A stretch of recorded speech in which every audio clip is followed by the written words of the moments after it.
Welcome, Mark, to Mayne TV. It's a real pleasure to have you here. Thank you for coming all the way from North Devon. Oh, thank you. It's a pleasure to be here. So it's been a whirlwind start with your work here at Mayne Gallery. We've sold 4 of your exhibitions out of the collection that you've provided for us so far, which has been really well received. It's been a really wonderful start to our relationship here. And you're featuring in our current exhibition, South Devon Impressions, art inspired by local landscapes. That leads me quite nicely into my first question about South Devon, and I know that you have family nearby, and I wanted to ask you, what is it that really inspires you about the South Hams in particular? Oh, I just love the South Hams beaches. I just think there's so much variety, and they're just so beautiful. They're so varied in the scenes that greet you when you visit these places. And coming from North Devon, there's beautiful. I just love Devon as a whole because I think you've got the North Devon coastline is just stunning, but then South Devon equally stunning. There's wonderful beaches, walks along the coastal path, just amazing. Just taking all those fantastic views, and it's just a wonderful place to just get inspiration. As an artist, I just love it. I know that one of the deciding factors or main influencing factors in your work is the play of light and qualities of luminosity, and it'd be really interesting to know how that differs from the quite dramatic, I would say, North Devon coastline is a bit more rugged, and down here we have more little coves, and it's very, very green. Obviously both parts of the coastline are very green because we get a lot of rain. But without that, we wouldn't have that lush vegetation. And so, in terms of the differing aspects of the light, both here and in the other places that you paint, how does that change from place to place?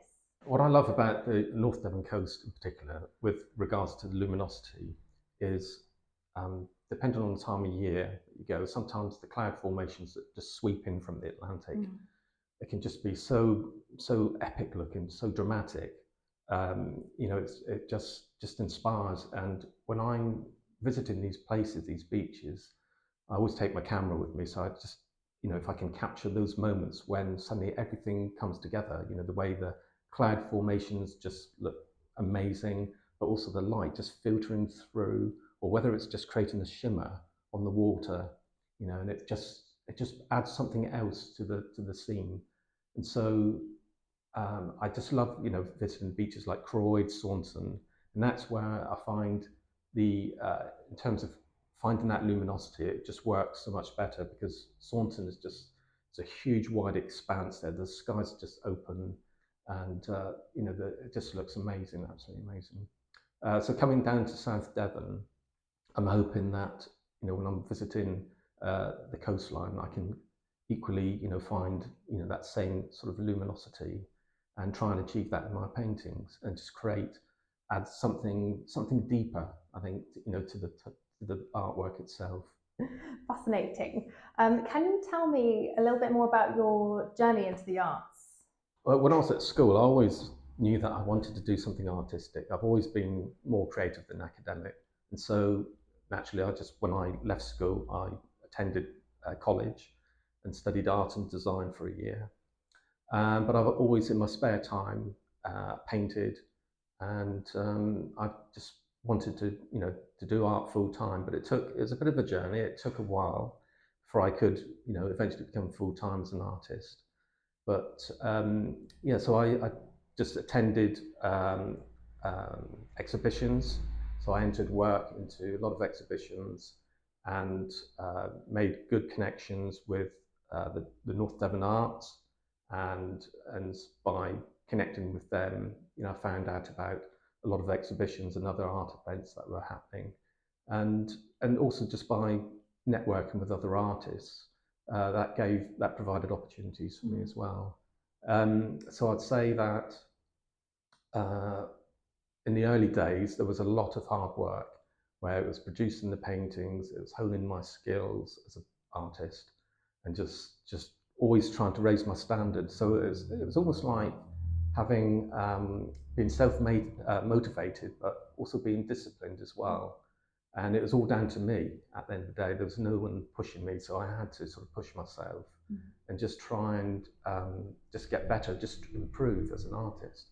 So a lot of my journey was also about being self-taught, really, just practicing and just perfecting my skills. So there was a part of it which was the early education when I attended college. So I learned the basics, the fundamentals of painting. But I think most of what comes through in my art now and how I achieve luminosity in my paintings, it's probably through the later years where I've just been, just learning just by myself, really. And that's where it's kind of progressed. Honing your craft. Yeah, exactly. And I think that's key for any artist. It's having that motivation and also be able to go beyond boundaries with patience. And I mean, for example, I can now spend like 2 or 3 months working on a single painting, and I'm okay with that. But I know a lot of artists who, even after 2 weeks, they think, well, that's it. I'm not doing any more. It's enough 2 weeks to spend on a single painting. So that's come about through this self-discipline and just being motivated and just being at the easel like 6 to 9 hours a day and just putting in the hours and just okay. Sometimes as an artist you might make a mistake and you can just rework a painting. So I always look. I'm never disappointed.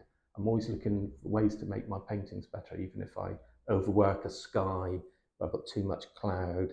I'll just leave it, let it dry, and then come back to it the next day and just improve it, see it as an opportunity to improve.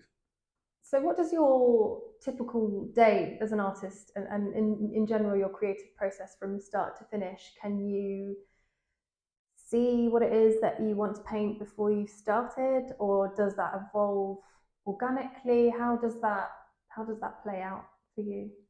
A typical day would be, I start quite early in the morning, so I might paint between 6 to 9 hours. And I'll have an idea of how I want the painting to look, but I don't always sort of visualize or see the end result. Sometimes it's almost a surprise for myself when I'm working on the painting, and just halfway through the process, I might suddenly just be inspired. A thought might come in, like a deep intuition, which guides me in a different direction. So the painting then, it's almost like it becomes transformed into something different from what I first envisaged. So for me, it's almost like I have a freedom for my painting. It's not too controlled, so I don't rigidly stick to a scene that I'm thinking of painting. For example, if I have a reference photograph that I'm working from next to the easel, I'm quite flexible where I can use elements of that reference image. But I like the freedom of being able to do my own take on it, just to make it work better as a painting. So when I'm painting, sometimes it's long days, and the process itself is I like to build up a painting in layers. So it can be quite time consuming. So because I've got a number of easels in my studio, so I can be working on more than one painting at any given time. So that makes it more interesting for me, because I can be still working on a painting when another one's drying, the first layers. So it's a case of just putting on the first layers and then letting that dry, and then working with oil paint, so using the Fado-Volene method painting, and then building up subsequent layers and using techniques like glazing to finish off, and just adding all the detail. And it's usually at that point the painting really comes together, it has that realism to it. Other days I could be in the studio, but I may not be painting, but I could be showing someone else how to paint. So I do invite people to come for art lessons. So that's something I've been focusing on recently. So sometimes I have art teachers come to me and who just want to get their confidence back. So I help them with their painting. Sometimes I have complete beginners, but it's all about making them, encouraging them to just enjoy the process of painting, because it should be enjoyable. It's a creative process, It's very rewarding emotionally. It's very satisfying to create something new that you've brought into the world that no one else has seen before. Yeah. So I do encourage people during these art classes to to have that enthusiasm for painting. And usually when they finish and they go away, they've loved it, and then they email me back a few days later. They take the painting away with them. They'll finish it off and add more layers to it. And they'll ask for information about what paints we were using at the class. So I always use good quality paints. And I think it just really engages them. So I quite enjoy that. It's very rewarding. So I've got a nice balance where I'm creating artworks myself, but I'm also helping people to find a love for art at the same time. Yeah, I suppose. Do you find that being as a creative artist who's working on his own portfolio and consistently pushing himself, as you're saying, always trying to improve, always trying to capture that very elusive quality of light that's always changing and shifting, like the dappled light, how it pours through the clouds, and this is all, it tends to be quite a solitary process. So having that lovely interaction with people must be quite refreshing, because I imagine it can be quite a maybe sometimes even like a lonely space to be in if you're constantly just on your own in the studio. But do you find that it's lonely, or do you just get lost in your work? I never feel lonely. To be honest, I do get into the zone really quickly, and I do get lost into the work, and that's a really enjoyable aspect of it, where you're just delving into the depths of something within yourself as an artist, and then you're bringing forth, an artwork which hopefully someone will fall in love with. It can be inspired as well. So I have had moments where I've experienced inspired painting, and it's almost like one's being guided, as you're painting. It's almost like you're not thinking consciously about the brush strokes. It's just something else, maybe something deeper within is guiding that process. So that can be quite a profound but a beautiful experience as well to have. So this flowing of moment to moment presence, as if it's not even necessarily your individual ego that's creating the work, but something, as you're saying, far greater, perhaps, that connects us all as individuals and for life forms on the planet, that maybe there is this sort of plugging in, if you like, to maybe a greater consciousness. Yes, and I think it's there for all of us, whether we're artists, musicians, poets, novelists.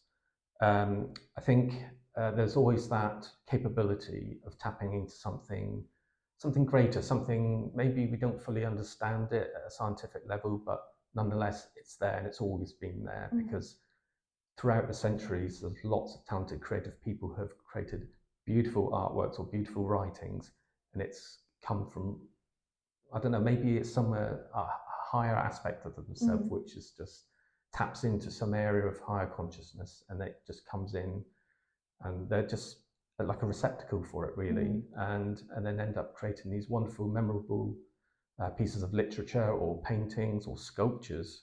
Like Michelangelo, for example. It's got to be inspired, the work that he was creating, and so it's there, and I think for any creative person, I think you've got to keep your mind open to it. So you mentioned about the ego. I think it's very important to not think, really, because if you start intellectualizing what you're doing, that's where the ego comes in. It sneaks in, and then it's not so much a freer, liberating process. So for me, it's never a lonely experience painting, never. Because I write as well, so any creative process that I'm working on, it's just really enjoyable, and like I said earlier, I just get lost into it, and it's just it's very fulfilling. So I find that when I'm painting, it's almost like with meditation, the mind can reach a restful, quite a peaceful state, and that's when an artist can be receptive to sort of guidance, really. And you get these intuitions that come in, and it's almost like it's guiding the brush, so to speak, not physically, but there's definitely an influence there. And I think it's not so controlled then, it's not so rigid. Whereas when the ego's involved, it's all about control. And I don't think it creates anything as beautiful as when someone's really open and in that still, that beautiful silent place where they're in their mind, they're just they freed up that open space within the mind just to be a receptacle to creative ideas, creative thoughts which just come in at any time. And so if I'm working on a painting for hours and hours and hours, at any point an idea could just suddenly float in, and it is like everything just flows naturally. And very often you hear writers or creative people talking about being in the flow. It's a creative process, and it is a wonderful process. And I love that.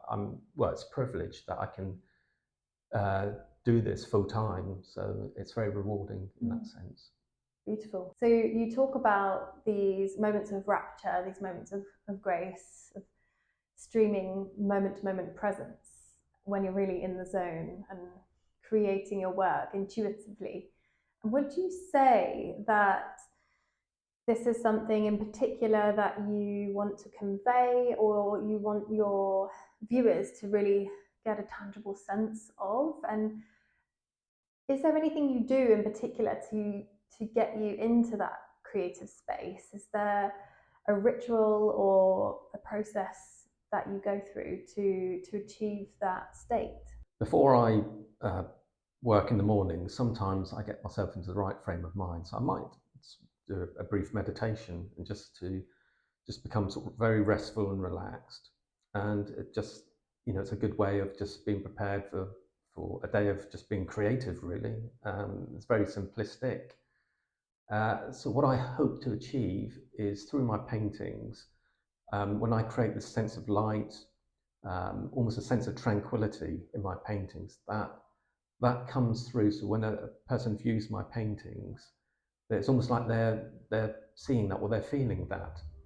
And I do remember there was a gentleman that saw one of my paintings in a gallery window at once, and he was just walking down the street. He wasn't intended to visit the gallery, but he saw my painting, and it was like quite a wide painting of a seascape, and there was that I painted this sort of sense of luminosity, and he was just drawn to it. He was just drawn to the colours, the brightness, and also the blues of the sky, and it's almost like it's like a magnetic effect, and it just pulled him closer to the gallery window, and he just looked at it. He stood there, just looking at this picture.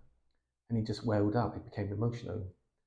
And he then decided to walk into the gallery, and he spoke to the gallery owner and said, this might sound strange, but I just want to tell you what that painting in your window just did to me.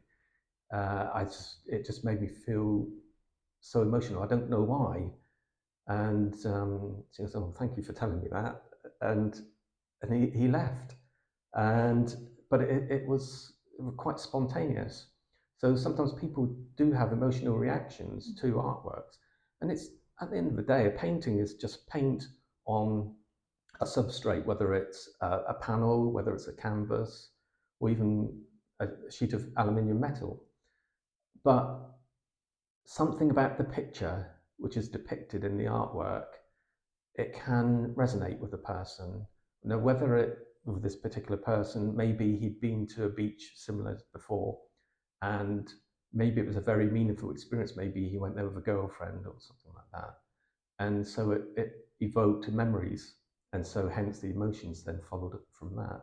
So it is quite interesting, but I hope that my paintings can bring a sense of peace, and there's that sense of serenity about them, and if that can influence a person, make them feel that serenity, then that makes me quite glad. That makes me happy, and it feels that I'm doing something useful with my work, because it's all about hopefully that people can enjoy looking at my artworks, and I do enjoy the serenity, the sense of light, and that these things do affect people. I think we all respond to light.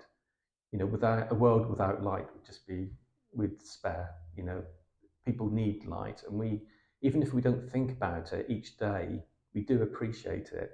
Whether we suddenly look up at the sky and just look at the clouds for a moment, think, oh, that's beautiful, you know, that's nice. That's a moment of appreciation where light has played its part in touching us within and just lifting us up a bit. So hopefully my art can do the same thing. Yeah, I mean, humans are naturally drawn to watch the sunrise or the sunset, and it said that the red light from those sun rays is the most healing light frequency in terms of light therapy. And it's really this, we need a light to survive. Yes. You know? Yeah, and exactly, and it's quite interesting. You talk about red light. I mean, red, interestingly, psychologists have studied color, and red and yellow are the most powerful colors. And you see examples of that in road signage, reds, and in emergency vehicles, the color schemes. And it's to get people's attention, so people look at those colors first before any other color. So I can see how people would look at a sunrise or sunset. And I mean, I've read about people who are following a spiritual path where very early in the morning, as the sun's just rising, they would gaze at the sun just for a short time when there is that, it's not so bright, but there is that sort of red light, you know, coming through. And so maybe there is truth in that. Maybe there is healing with the light. You're quite right. Yeah, I believe that's the case. Yeah. So are there any particular creatives or other artists that really inspire you or have informed your work in some way? In addition to painting the seascapes, I'm also quite keen on painting maritime scenes. I paint a lot of yacht paintings. And one artist in particular who sort of inspired me really, especially in the photorealistic style, was a Cornish artist called Jamie Medlin. He produces some really fine work. And it was through looking at some of his paintings that I felt that I could, you know, have a go at painting these large sized paintings, contemporary boat paintings, and paint it in a similar way, because I've always been drawn to realism. And I think it's almost like a catalyst really to me, you know, making a start into that area of painting, you know, the maritime work. So that was really interesting. Another artist who has made quite an impression on me was Canaletto, and I love the way he paints, the way he achieves luminosity in his artworks. And though he's painted a lot of architectural scenes, Venice or London scenes, his skies, they just carry this sense of light. And I think when you see that with the contrast between light and dark, the shadows with the architecture, his paintings just look stunning. And so I've always admired them, admired all the fine detail, but mainly the sense of light. And I think that's been an influence for me as well. Are there any pieces of yours in particular that hold special meaning for you, or a story or something interesting that might be interesting for your collectors? I have there was one painting which I received as a commission, and that was very rewarding in the sense that the artwork that I created for this lady, it's almost like it was bringing a sense of closure. She lost her mother, and the place I had to paint was it's called Robbers Bridge on Exmoor, I believe. And as a child, her mum used to take her there in the holidays, and they used to go there an awful lot. So she always loved visiting this place and just playing in the river there. It was a very shallow river. And so there's all these special memories for her. So when she lost her mum, they got in touch with me and said, could you paint us a picture, Mark, of this Robbers Bridge? And one of the things that I incorporated was a sense of light coming through the archway across the river, and she loved that because for her it was almost like a spiritual aspect to it. And her husband's a retired vicar, so they're very religious people, but she appreciated that sense of the light coming through in that artwork. So for her, it was very meaningful, and I think it was fulfilling for her. So it was what she wanted. It met her expectations, and but generally speaking, when I'm creating a painting, it's usually I'm painting it for hopefully someone will fall in love with it and give it a good home. So I'm never too precious about my paintings. I never really intend to keep them. I'm happy to let them go, and I think that's a nice thing because it's then sharing my artwork with people, so it gives people a chance to see something which I've created in the studio. And you touched on earlier about how sometimes art can be like it is a solitary process, and it's almost a case of ivory towers where a person can be just day in day out, stuck in the studio, and they just they're passionate about art. But then there's also sometimes they can be too, not obsessive, but too involved with it to the point where they can almost neglect another important side of being an artist, and that is getting out of there, getting out of the studio, visiting galleries, making yourself known, introducing yourself to other artists, networking, joining an art group, and finding out about exhibitions. And that's so important to embrace that side of things rather than to just stay almost reclusive. And a lot of artists in the past have they felt drawn to just being by themselves, which I can understand because in order to create a painting, you have to be by yourself to create it. Like Beethoven couldn't create a symphony if he was out and about all the time. Yeah. He needed that time to invest in the creative process, and it can be a long process, even with painting. So it's nice when an artwork can create a reaction in someone. But for myself, I love all my paintings, all the pictures that I create. I love them, but I'm also happy to let them go. And as long as they find a lovely home, I'm happy as an artist. Yeah.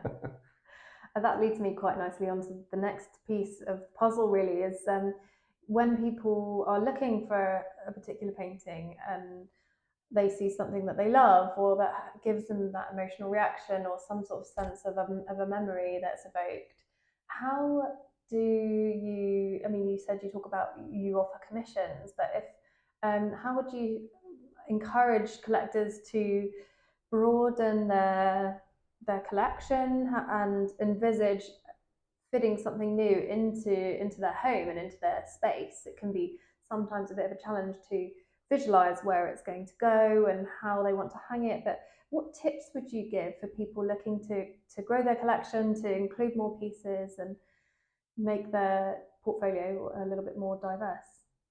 I would say think about not just one painting, think about a pair. How would that look in in that person's lounge, for example, or in a hallway? So sometimes having more than one painting can really enhance the look of someone's interior, their decor, and an artwork does that superbly. It just it can create a wonderful focal point. And I'll say, look at your spaces in your house, and look at the places, whether it's so if a person wanted a painting for their bedroom, maybe they'd be thinking along the lines of something restful and serene, would look nice on the wall. And if they've got quite large wall spaces, then think about quite a large painting, so it's quite a feature to have there, and it will make more of an impression. And it's all about looking at proportions and scale as well. So it's having the right size paintings for the size of the wall. That if you have too small a painting and you've got a large wall space, it will just look lost. So it's good to have a good look.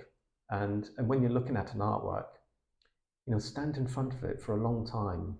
Just really don't even think about it, what you're seeing. Have a good look at everything that's in the painting, but also just stand in front of it and let the painting work on you and see what it makes you feel. Yeah. And just And if you fall in love with it, then you know it's right for you. It's right for your home, and it'll be something that you can cherish. And if if the painting's of a place where um, the person is as fond of and has many fond memories, then that's going to be a wonderful, gentle reminder each day when they wake up, and whether it's in the bedroom or whether it's in the lounge, each day when they see that painting, it'll be a trigger for something beautiful, a beautiful memory. Mm. Yeah, it's worth noting actually, and I think one of the Bantham pieces that you sent us in one of your latest deliveries of artworks, we offer this test drive service and an art consultancy service where if people are looking for a specific room or a collection of paintings, they're able to take them away and have them in their home. As you were saying, you need to have it there, have it on the wall, move it around, feel what it's like in different spaces. What energy does it bring? How does it make you feel? How does it shift the space in itself? And it's very challenging to do that just in the mind with kind of visualizing the space with the artwork. It's so much more transformative to have the work there in your home, in your office, in whatever space it is that you're looking to hang that work. And I just find it so much more helpful for people to really actually spend a bit of time with the artwork. So we give people a couple of weeks to perhaps move it around, feel what it looks like in their space. And sometimes it's instantaneous, it's an absolute full body yes, and other times it takes a little bit longer, and sometimes it's not right. That's a good reaction. Yeah. That's the best reaction, body, when yes. they know straight away it's right for them, right for their home. Yeah. And that's wonderful when that happens. And for a couple, you know, if they both they both agree on it, they straight away when they see a painting. It's very rare. Yeah, but it happens, and it's a lovely experience. But I would also add that it's probably a good thing to, if they did try out a painting, they're able to have it in their home for a while, just to get used to it. Call it a test drive. Yes, just enjoy it at different times of the day. See how the light, how the light plays on it, during different times of the day, and then maybe they can also find out where the best positioning will be for that painting, judging by how the light comes into their home. So sometimes you can move a painting on even on the same wall, and if it's nearer to the window, sometimes certain colours in a painting can just look much better if they're closer to a light source like a window. And if you had two paintings, for example, maybe it's just finding out which works in the right space, which one. So it's just takes time, but also it takes almost like a sense of quietness where you are just listening as well. So instead of thinking too much and then having too much going on, you're trying to make decisions about the painting. A good tip would be to just go quiet, look at the painting, and also look at your home, and just see what sort of thoughts and ideas come into your mind. And you might have these wonderful intuitions that come in, which almost guide you to placing that painting in the right location.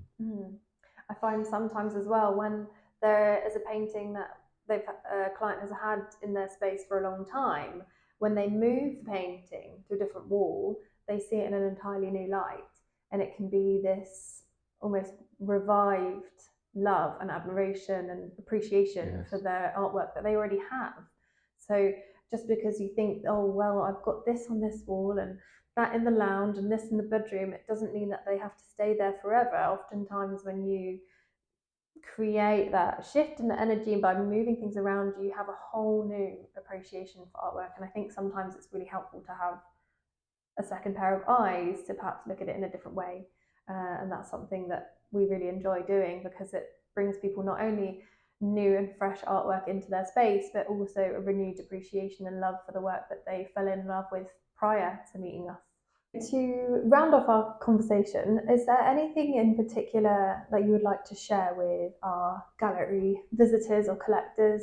Something interesting that they might like to know about you or your work? One of the things I'd say is to think about why you're buying a painting in the first place, the reason for having it in your home, because there's got to be a reason for it. But in addition to thinking about that, also I'll say to them to open their minds, and when they do visit a gallery, is just, like I said earlier, just to just look at a painting and just get a feel for it, whether it's creating some sort of a nice emotion within you, and then engage that way. And then usually you find that your part of your mind is telling you, really, it's instructing you to look deeper within the artwork, and then you think about, is it something that you do want to take home with you and place in your home, and if you do, then just think about the colours, how the colours work with your interior decor, and just think about the size of the painting as well. How the size of it can enhance the wall spaces in your home. Yeah, absolutely. Those are all really valid and useful bits of advice. And to know that you can also take your time to decide on a piece. If you want to see it on your home, that's always an option. And also, if you're not sure how it will work within your collection, I think it's really helpful to have a little bit of a objective perspective to see how things could move and shift, and know as well that there's no shame in asking for support and help. And they might take the advice and they might actually decide that actually that's totally not what I want, and I want to put this here and that over there, and whatever it is that you decide on, as long as it really resonates with you and lands with you as an individual and sits in your collection, and you look at these things and you love them, I think that's the most important thing in terms of deciding how to purchase a piece of art.